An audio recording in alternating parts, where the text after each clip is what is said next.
وقيل للذين اتقوا ماذا أنزل ربكم قالوا خيرا للذين أحسنوا في هذه الدنيا حسنة ولدار الآخرة خير ولنعم دار المتقين جنات عدن يدخلونها تجري من تحتها الأنهار لهم فيها ما يشاءون كذلك يجزي الله المتقين.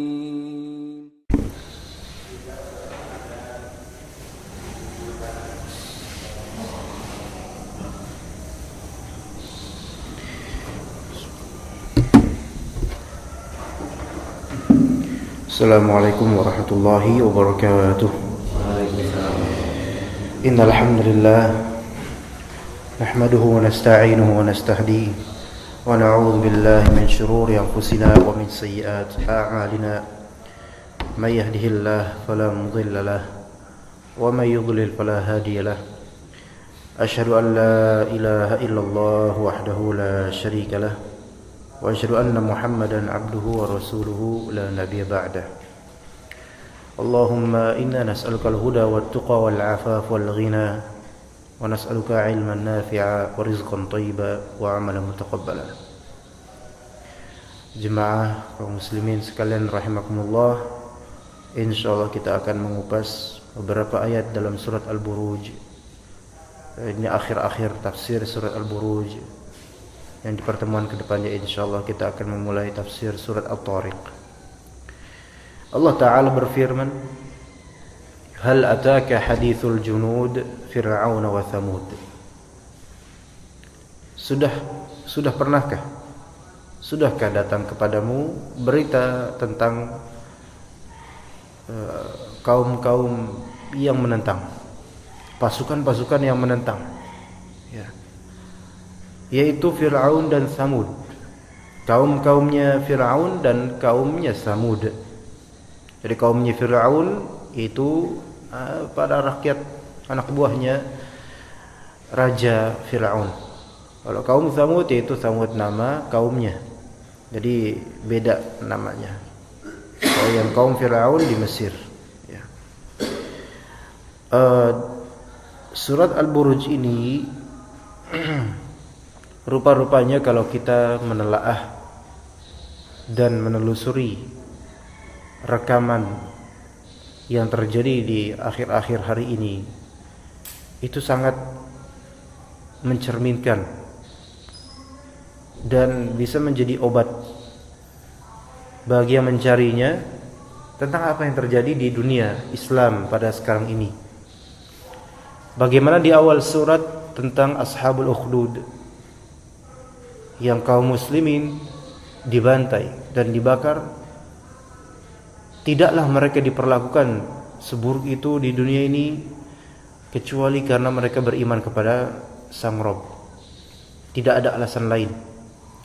Dan tidaklah mereka diperlakukan seperti itu kecuali keimanan mereka begitu bertauhid dan begitu dekatnya mereka kepada Allah. Dan kita husnuzan kepada Allah, tidaklah Allah Ta'ala mentakdirkan garis takdir untuk mereka seperti itu melainkan karena Allah sayang pada mereka, sehingga Allah Subhanahu wa Ta'ala mentakdirkan adanya penyiksaan itu untuk menggugurkan dosa-dosa mereka insyaallah, dan untuk mempercepat hilangnya mereka dari dunia, agar semoga mereka lebih cepat untuk menghadap atau lebih cepat untuk mendapatkan kenikmatan di kubur yang lebih indah daripada kenikmatan di dunia, dan juga mempercepat tidak enaknya hidup di dunia ini, ya. Dan juga ini sebagai pelajaran bagi kita, seenak-enaknya kita hidup di dunia pasti ada ujian itu. Oleh karena itu kita mencari akhiratnya saja. Adapun dunia kita pikirkan dengan kadar kefanaannya, bukan disebabkan ia baka. Maka barang siapa yang memikirkan Allah Subhanahu wa taala menginginkan kita untuk la'allakum tatafakkaruna fid dunya wal akhirah. Kita berpikir tentang dunia dan akhirat. Tetapi berpikir kita tentang dunia ini dengan kadar kefanaan dunia itu. Artinya kita berpijak di dunia ini, berpikir tentang kehidupan kita ini, bukan kita akan hidup selama-lamanya, melainkan sebagai wadah atau tempat untuk berbekal, bercocok tanam yang akan kita lihat hasil panennya di akhirat nanti. Dan betapa tidak enaknya hidup di dunia ini, sekalipun betapa nikmatnya dia. Juga surat Al-Buruj ini, kalau kita mempelajarinya akan mengokohkan keimanan kita tentang apa yang terjadi di belakangan ini, yang mana banyak sekali media menutup-nutupi penderitaan kaum muslimin di Myanmar, suku Rohingya. Rohingya ini nama suku, bukan nama tempat, di Burma ya. Dan juga apa yang terjadi di hari-hari ini terjadi di Halab atau Aleppo di Suriah. Pembantaian, dan tidak ada pembantaian yang sesadis pembantaian di Burma dan juga di Suriah. Dan tidaklah semua itu melainkan karena mereka beriman kepada Allah. Di Burma dibantai oleh orang-orang, dan semoga Allah laknat mereka, dan yang membantu mereka, dan yang memberikan saham atau bantuan untuk mereka semua, orang-orang musyrikin. Dan juga yang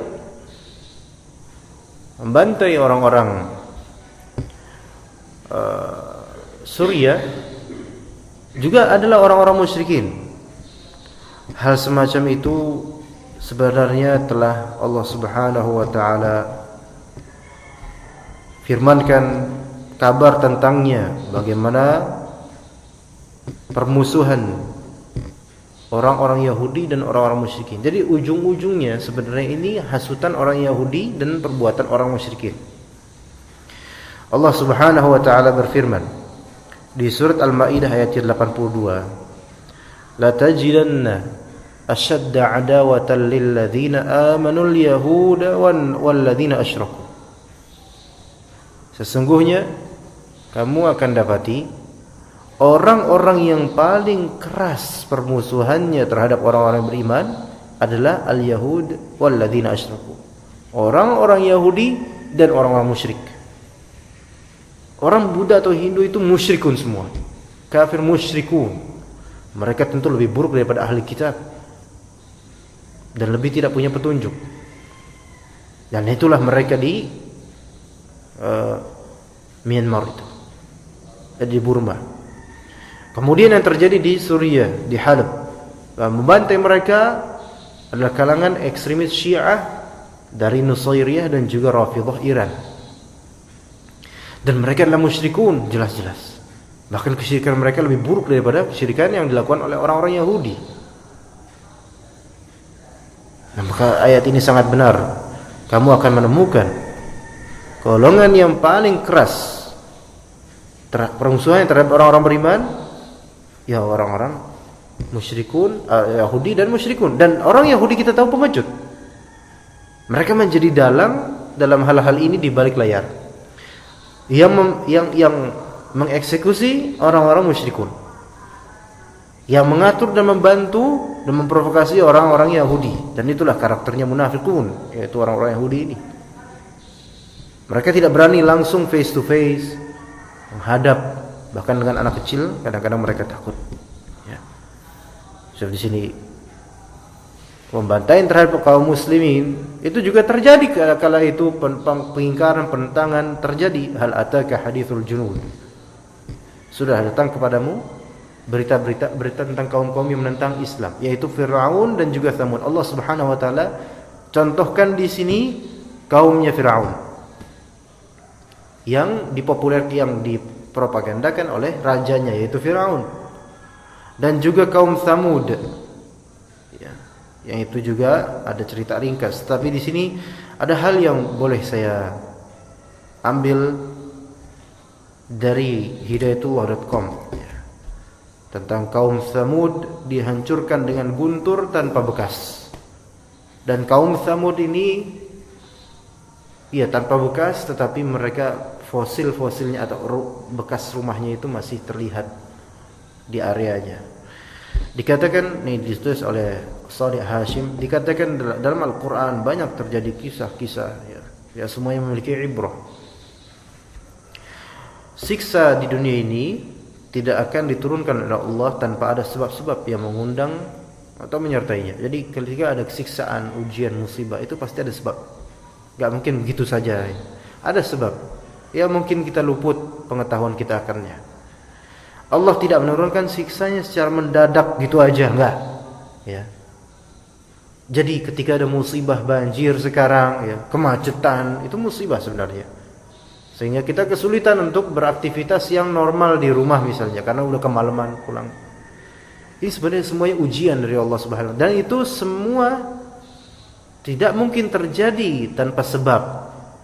Mendadak tiba-tiba emang macet gitu aja. Pasti step by step, dan itu ada sebabnya. Dan sebabnya tidak lain karena buruknya kita ini manusia nih. Ya. Dan rata-rata sebabnya adalah karena mayoritas penghuninya telah berbuat kerusakan. Sedangkan yang namanya kritik sosial, yaitu yang disebut dalam Islam amar ma'ruf nahi munkar, itu diabaikan. Imma sudah ada yang mengajak kepada ma'ruf dan melarang kemungkaran, tapi bodoh amat masyarakat, atau ada kemungkaran tidak diingkari. Kita terbiasa diam saja. Ya. Maka ini sebab-sebab nih musibah itu datang. Ya. Kita nggak perlu kita melihat ke lagu-lagu kenapa musibah ini datang, ya. Seperti lagu-lagu klasik, nggak perlu. Dalam Al-Quran sudah ada. Ya, jadi musibah ini datang awalnya disebabkan masalah amar ma'ruf nahi munkar yang benar-benar kacau. Ya. Pemuda-pemuda banyak mengikuti orang-orang kafir dan bertasyabbuh dan mulai mengikuti orang kafir, sehingga wala dan barok mereka, yaitu rasa cinta kepada kaum muslimin dan berlepas diri dari orang-orang kafir, itu hilang atau mengikis. Ya, banyak pemuda seperti itu sekarang. Ya, pakaian mereka mengikuti orang-orang kafir, gaya mereka dan seterusnya. Ketika amar ma'ruf nahi munkar telah diabaikan, maka penyakit sosial itu menular terus. Menular, merebak, ya. Sehingga yang ma'ruf itu menjadi munkar, atau yang ma'ruf dianggap sebagai kemungkaran oleh orang-orang. Kebalik. Orang benar dianggap salah, dan sebaliknya. Orang salah dianggap tokoh dan dianggap mengusung paham kebenaran. Ya. Jadi kebalik. Nah,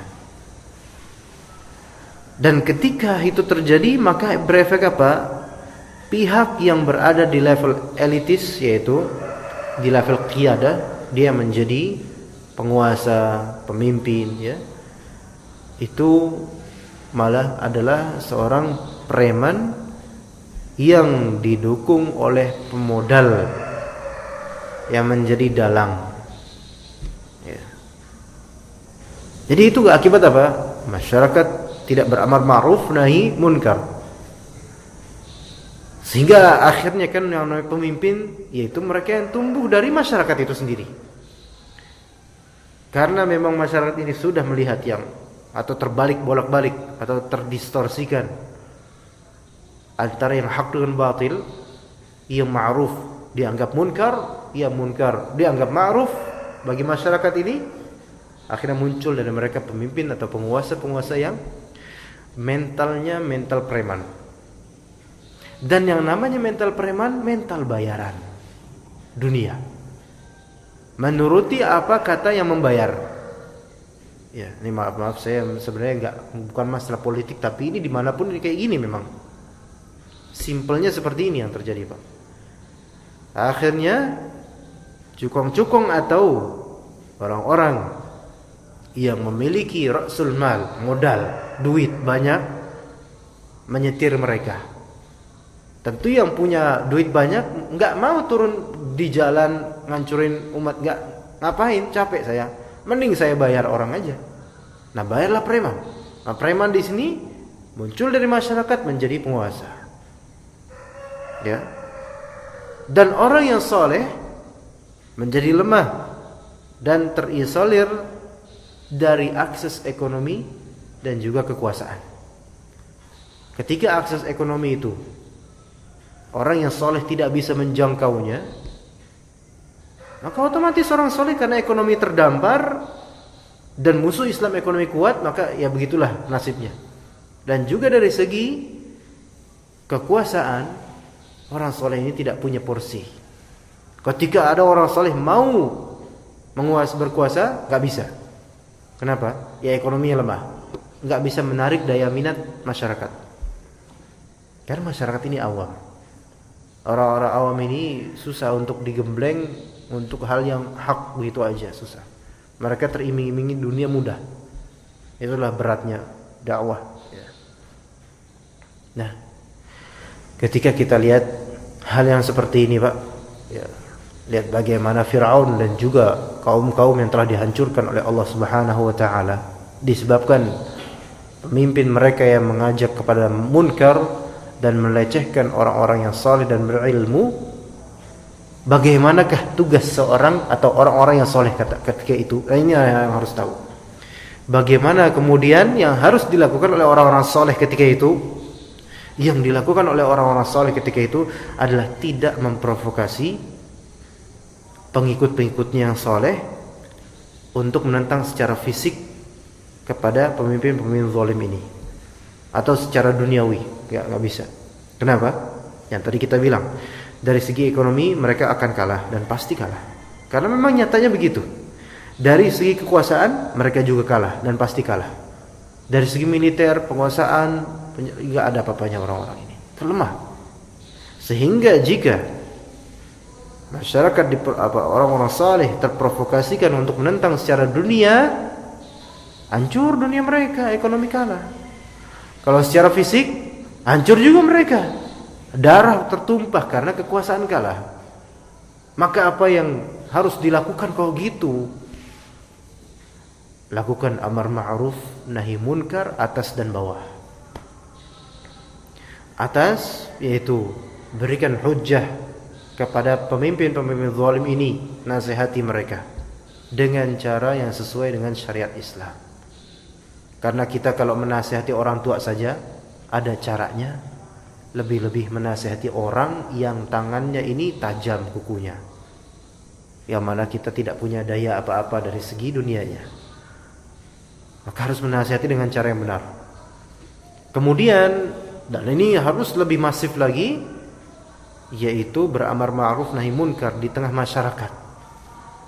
Yang mana budaya Indonesia ini, Pak, sejujurnya budaya nggak enakan.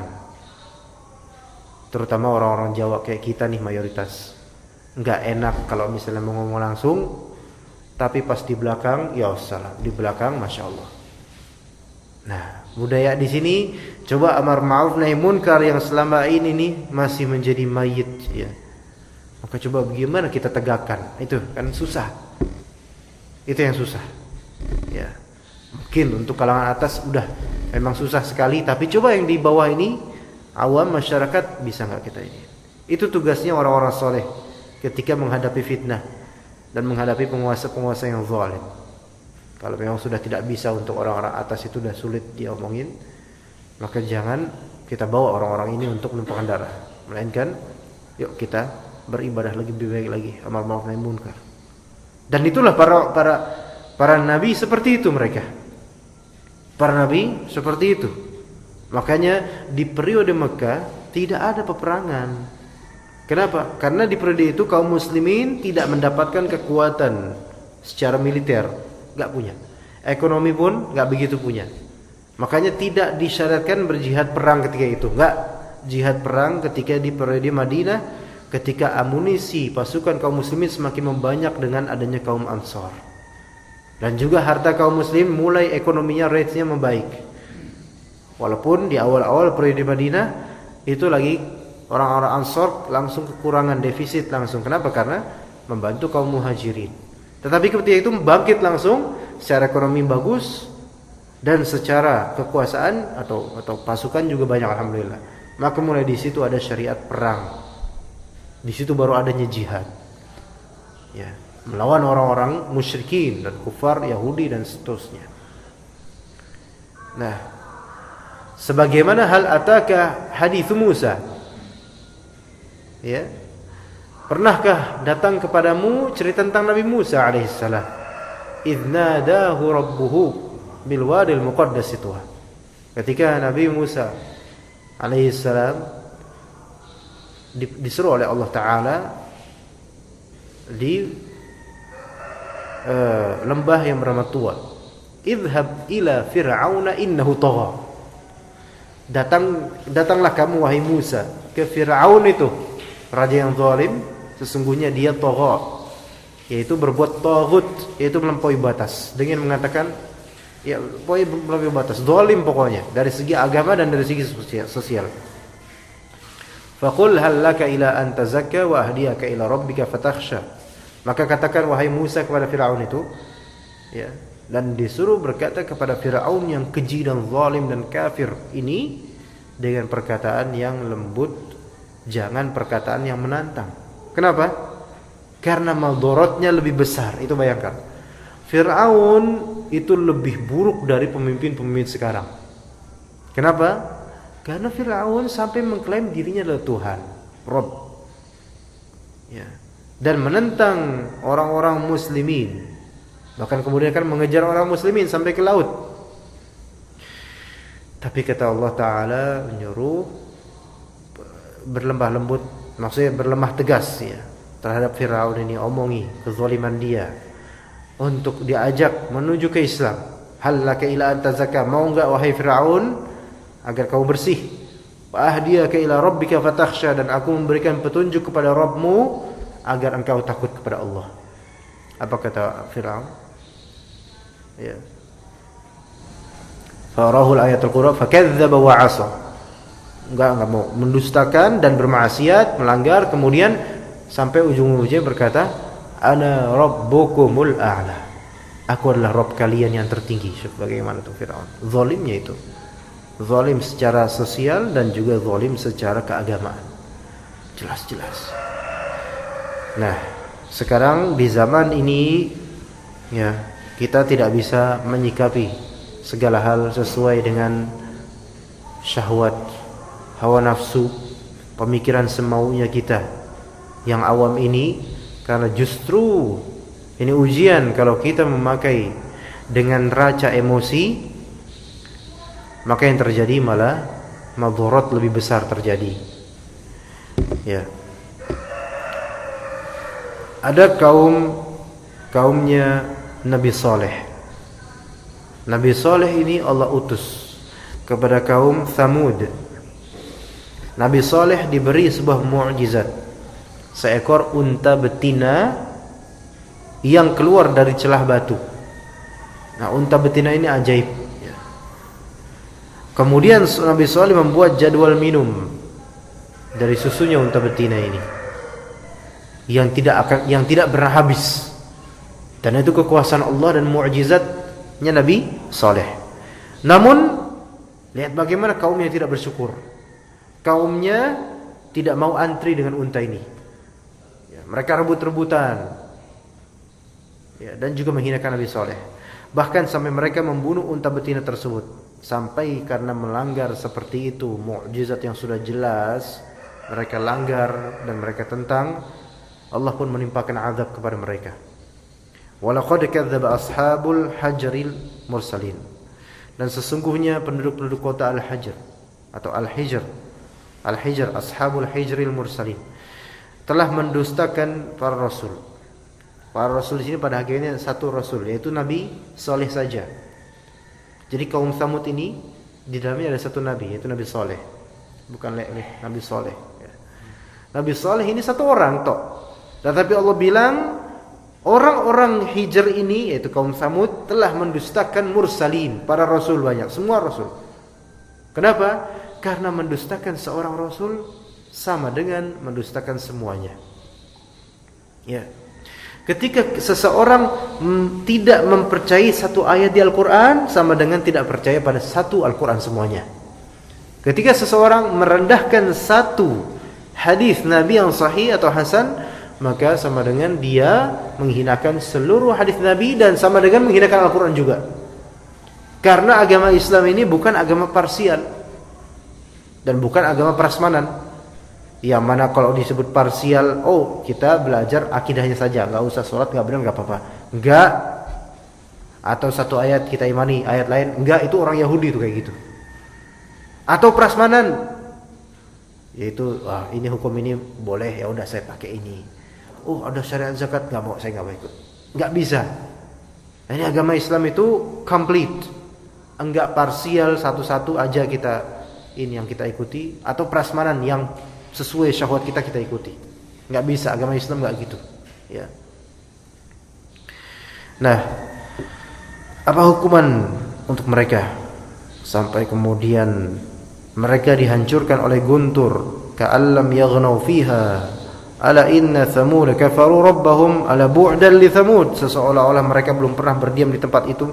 Ingatlah sesungguhnya kaum Thamud mengingkari Tuhan mereka. Ingatlah kebinasaan bagi kaum Thamud. Ya, hancur lebur disebabkan guntur tanpa bekas, seakan-akan mereka tidak pernah ada. Nah, ini salah satu contoh saja, yang mana contoh-contoh pengingkaran orang-orang ini begitu banyak. Ya. Dikatakan dalam tafsirnya,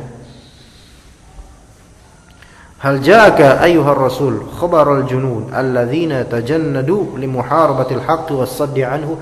Apakah sudahkah pernah datang kepadamu wahai Rasul, wahai Muhammad, kabar para pasukan yang mereka menjadi pasukan untuk muharabatil haqq, menyerang kebenaran, was-saddi anhu, dan menghalangi dari kebenaran. Itu yang sekarang banyak itu. Pasukan-pasukan orang-orang kafir atau orang-orang munafik yang ingin menentang, melawan kebenaran. Banyak, ya. Dan juga mencegah dari kebenaran. Ada pengajian yang benar ditentang, dicegah, diblokir. Ya, alasannya padahal nggak benar gitu. Alasannya apa? Nggak ada alasan. Ya. Jangan sampai kita menjadi seperti orang-orang yang telah Allah binasakan gitu. Walaupun kita sama-sama muslim. Nah, yang dimaksud di sini pada ujungnya adalah Fir'aun dan kaum Tsamud, kaumnya Tsamud ashab Saleh alaihi salam. Kaumnya Nabi Saleh alaihi salam. Jadi begini, Pak. Al-Qur'an ini menuturkan banyak dari sejarah, yang mana disebut sejarah karena dia mirip syajarah. Syajarah itu pohon. Dan pohon itu disebut bermanfaat ketika kita bisa memanfaatkan buahnya atau dahannya, rantingnya atau daunnya atau apapun. Ketika disebut syajarah maka bisa kita manfaatkan. Bahkan pohon besar yang tak berbuah pun disebut syajarah karena bisa kita manfaatkan, menaungi kita. Itulah sejarah. Sejarah disebut sejarah karena dia bisa kita ambil faedah untuk mengkondisikan di sekarang bagaimana kita menghadapi kejadian-kejadian. Karena apa yang terjadi sekarang itu adalah apa yang terjadi di masa lalu dengan format yang sama namun dengan warna atau rasa yang berbeda. Gitu aja. Oleh karena itu kita perlu mempelajari sirah Rasul dan sejarah-sejarah yang disebutkan oleh Al-Quran dan As-Sunnah, dan kemudian disebutkan oleh ulama ibrah-ibrahnya. Ya. Karena ilmu sejarah ini satu-satunya ilmu yang tidak butuh ilmu lain. Dan semua ilmu lain butuh dengan ilmu sejarah. Kok gitu? Begini, kira-kira gini. Ketika kita melihat kisah Adam, ya udah kisah Adam, kita butuh dengan kisah Adam itu, alaihissalam, kisah Siti Hawa dan juga kisah iblis. Kita butuh itu sejarah. Ya. Tetapi kisah-kisah Adam dan seterusnya ini tidak butuh dengan ilmu-ilmu yang, karena itu sudah menjadi begitu aja terjadi. Dan segala hal yang berupa takdir terjadi itu tidak membutuhkan ilmu lain, karena dia sendirinya adalah ilmu, yang justru ilmu lain membutuhkan ini. Orang kalau misalnya belajar tafsir, dia butuh sejarah ilmu tafsir. Tapi kejadian tentang sejarah ilmu tafsir ini tidak butuh dengan ilmu lain. Begitu juga dengan ilmu lain. Itulah keutamaan ilmu sejarah. Nah, apa yang terjadi di kaum Firaun, kaum Tsamud, kaum 'Ad, Ashabur Ras dan seterusnya, itu wajib dipelajari oleh kita untuk menghadapi fitnah di zaman sekarang. Ya. Balil ladzina kafaru fi takdzib. Tetapi orang-orang yang kafir mereka terus berada di pendustaan. Itu di sini selalu mendustakan. Di sini laisal mani'u minal imani haula annahum lam ta'tihim akhbarul umam al-mukadzibah wa ma hasala min ihlakihim bal hum yukadzibuna bima ja'ahum bihi rasuluhum ittiba'an li ahwa'ihim. Yaitu yang mencegah orang-orang ini dari keimanan itu di sini kan Nabi SAW ya melihat bagaimana kaum Quraisy Mekah itu menentang dirinya, menentang Islam, dan orang Yahudi juga, orang Nasrani juga. Tetapi bukanlah yang membuat mereka ini menentang Rasul karena ketidaktahuan mereka tentang sejarah, bukan. Orang Yahudi itu tahu plak-plak sejarah golongan mereka sendiri, dan bagaimana hancurnya Firaun, dan bagaimana hancurnya Bani Israel kala dulu, ya. Tahu itu semua. Jadi bukan ketidaktahuan yang membuat tercegahnya mereka dari iman kepada Rasul. Ya. Lalu kenapa kok orang-orang kafir Quraisy, musyrikin, orang-orang Yahudi ya, dan Nasara, kenapa mereka masih menentang padahal mereka tahu sejarah orang-orang di zaman dahulu? Hanya satu sebab sebenarnya, yaitu ittiba'ul hawa, mengikuti hawa nafsu. Udah itu aja. Jadi kalau kita lihat orang yang menentang kebenaran, semakin keras dia menentang, itu berarti hawa nafsunya semakin besar.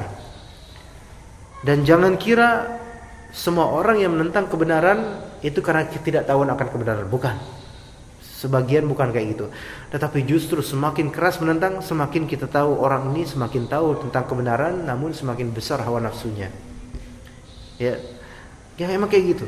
Orang semakin keras perlawanan terhadap kebenaran, itu menunjukkan dia itu sebenarnya semakin tahu tentang kebenaran yang dilawan. Tetapi karena hawa nafsu dan mengikuti syaitan.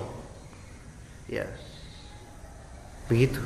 Dan begitulah yang terjadi pada orang-orang Yahudi. Orang yang paling keras perlawanannya terhadap kaum muslimin adalah orang Yahudi. Cuman mereka aja gak mau menampakkan. Ya. Orang-orang yang jahil, gak tahu apa-apa, ketika mereka melawan karena ketidaktahuan mereka, yang kita perlukan adalah kita ajarin. Oh, jadi mereka, oh gitu, saya tahu akhirnya. Dan mereka potensinya bisa masuk Islam. Seperti banyak dari orang-orang barat, dipropagandakan Islam agama teroris gini. Akhirnya mereka melawan, kok Islam kayak gitu. Karena nggak tahu. Akhirnya dikasih tahu, Allah kasih tahu tuh nanti dengan kejadian-kejadian. Baru kayak gitu Islam. Lama-lama mereka penasaran. Beda dengan orang yang keras penentangannya karena dia tahu Islam itu benar, itu orang-orang Yahudi. Ini kemungkinan dapat hidayahnya sulit. Ya, lebih sulit. Kenapa? Karena pada hakikatnya udah tahu dia benar nih.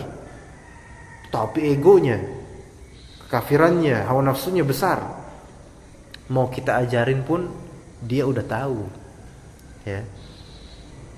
Nah, terus gimana caranya? Kalau yang kayak gini nunggu hidayah aja udah. Enggak perlu kita ajarin karena dia udah tahu. Nah, begitu juga yang terjadi di kehidupan kita. Ya, Firaun itu tuh tahu Nabi Musa tuh benar. Tapi menentang, semakin menentang. Karena apa? Karena makin terancam. Akan kebenaran Nabi Musa alaihissalam ini. Bayangkan, sejak kan waktu itu mimpi ya. Firaun ini kan mimpi. Maka ada anak yang ngancurin kekuasaan dia anak laki-laki. Makanya disyariatkan oleh dia bunuh semua anak laki-laki. Ya, tapi sang bayi Nabi Musa alaihissalam diapungkan oleh ibunya di atas sungai. Akhirnya ditemukan oleh istrinya Firaun sendiri. Jadi masuk ke kandang singa gitu. Ya. Itu sejak Nabi Musa era baru dilahirkan, itu Firaun sudah gelagapan, bahasa kita tuh. Yaitu ketakutan nih kekuasaannya bakal dihancurin sama seorang anak laki-laki melalui mimpinya dia tuh. Baru melalui mimpi loh. Prediksi yang kosong sebenarnya, tapi dan mimpi Firaun bukan wahyu. Tapi karena itu dia ketakutan, tuh bayangkan, saking orang tahu kebenaran tapi mengingkarinya. Dan tahu dirinya jahat, dirinya pendusta dan seterusnya. Kemudian ternyata benar yang ditakutkan Firaun itu, jadi itu benar.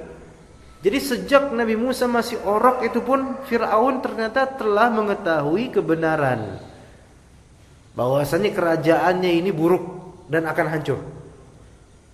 Semakin dewasa Nabi Musa, semakin gondok Firaun. Karena apa? Semakin jelas di mata dia kebenaran Nabi Musa alaihissalam. Dan semakin keras pengingkarannya sampai dia berani saya bilang sayalah Tuhan gitu. Padahal itu sangat bertentangan dengan apa yang dia ketahui. Dirinya saya bukan apa-apa sebenarnya. Makanya pada akhirnya hampir mati, nyawa udah di kerongkongan gini, baru bilang saya bersaksi akan benarnya Tuhannya Musa. Tapi nggak diterima. Ya, jadi ibrahnya bukan orang sudah tahu. Kadang-kadang orang sudah tahu tapi dia tetap menentang. Karena apa? Karena hawa nafsu. Itu aja. Nah. Kemudian kata Allah Subhanahu wa taala, kita khatamkan surat Al-Buruj. Wallahu min waraihim muhit. Padahal Allah mengepung mereka dari belakang mereka. Itu orang-orang yang zalim. Wallahu muhitun bi a'malihim. Allah Subhanahu wa taala meliputi amal-amal mereka semua. Itu Allah taala tahu, menghitung semuanya. Makanya muhsiha. Allah hitung semua amalan orang-orang yang zalim. Jadi jangan kira sekecil kezaliman pun itu luput dari pandangan Allah dan dari balasan Allah. Zalim pada semut sedikit kita pites tanpa ada bersalah semut itu kezaliman tersebut akan Allah Ta'ala nanti perhitungkan. La yafutuhu minha syai'un. Tidak sedikit pun yang luput dari pandangan Allah Subhanahu wa Ta'ala. Sayujazihim alaiha. Allah Ta'ala pasti akan membalas itu semua. Ya Pak ya. Kemudian kata Allah Subhanahu wa taala, bal huwa Qur'anun Majid. Bahkan yang didustakan oleh mereka itu adalah Al-Qur'an yang mulia. Yang didustakan oleh orang-orang musyrikin Quraisy dan oleh orang-orang Yahudi ketika itu. Al-Qur'an yang didustakan, yang mana Al-Qur'an itu mulia. Kata tafsir di sini, walaisal Qur'anu syi'ran wala saj'a. Al-Quran ini bukan merupakan syair atau sajak. Ya. Ingat bahwasanya Nabi Muhammad SAW ketika berdakwah itu dijulukin macam-macam. Dijuluki apa? Penyair, syair. Dijuluki apa? Kahin, dukun. Dijuluki apa? Majnun, wong edan. Kenapa kok orang-orang kok menyebut Muhammad yang dulunya mereka percaya jadi kayak gitu disebutnya? Padahal nggak ada yang berubah. Dari Muhammad ini gak ada yang berubah menuju keburukan, gak ada. Beliau malah semakin bagus. Tapi kok orang-orang ini kenapa kok malah menjuluki macam-macam? Ini kita pelajari, itulah triknya orang-orang untuk menjauhkan orang-orang lainnya pada dari kebenaran. Maka ketika tidak bisa menghancurkan hujahnya Nabi Muhammad, maka mereka pun menghancurkan pandangan orang terhadap Nabi Muhammad SAW. Bahasa kerennya kalau sekarang itu namanya poison the well. Poison the well itu meracuni itu sumur, supaya orang-orang nggak mau menimba darinya. Jadi juluki dia dengan nama-nama yang orang-orang terprovokasi untuk sama-sama memandang jelek. Padahal secara substansial orang ini bagus. Tapi kita kofrin, nih orang ini dia tuh kayak gini, dia tuh kayak gini. Padahal enggak terjadi. Dia tuh dukun, dia tuh penyihir, dia tuh penyair. Bukan orang yang membela kebenaran. Jadi bukan hujahnya.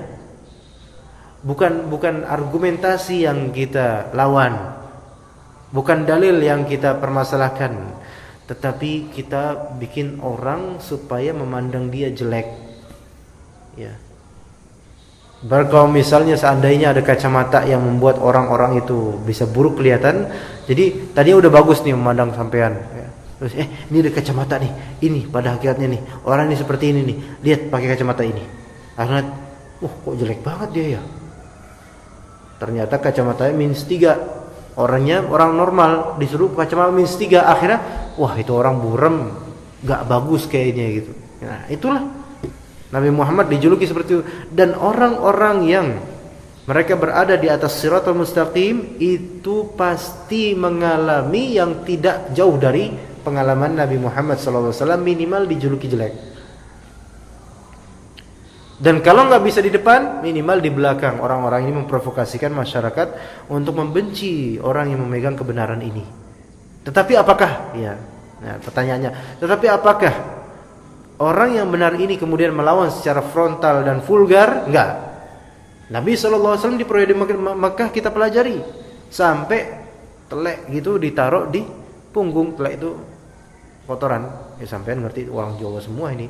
Kotoran ditaruh di punggungnya Nabi SAW. Pas lagi sholat sampai Fatimah datang, Nabi SAW nggak mau duduk karena masih ada telek banyak di sini. Atau bukan telek aja, usus itu loh.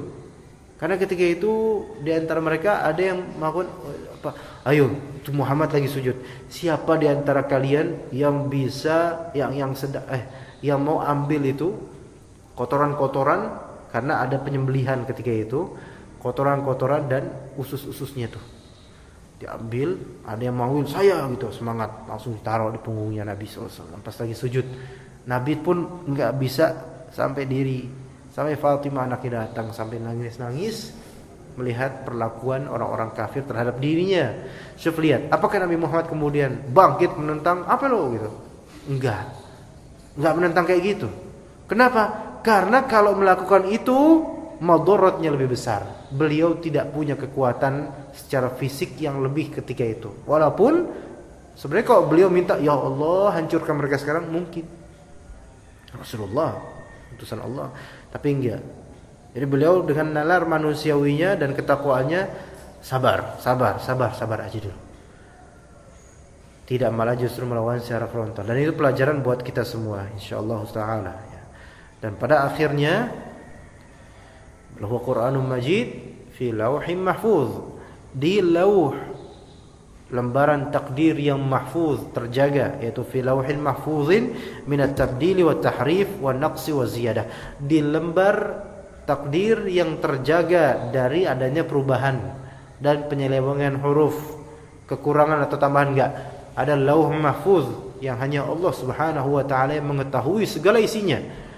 Takdir awal sampai akhir, dan tidak ada sedikit pun keterjadian di langit maupun di bumi kecuali secara detail telah tercatat di lauh mahfuz tersebut yang hanya Allah yang mengetahuinya.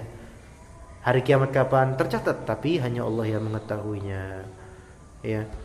Alhamdulillah kita telah selesai membahas surat Al-Buruj, dan mudah-mudahan pada pertemuan mendatang, saya berharap pada hari Sabtu dan juga Ahad pada pekan depan, insyaallah kita membahas surat At-Tariq insyaallah taala. Ya, kita cukupkan insyaallah sampai sini.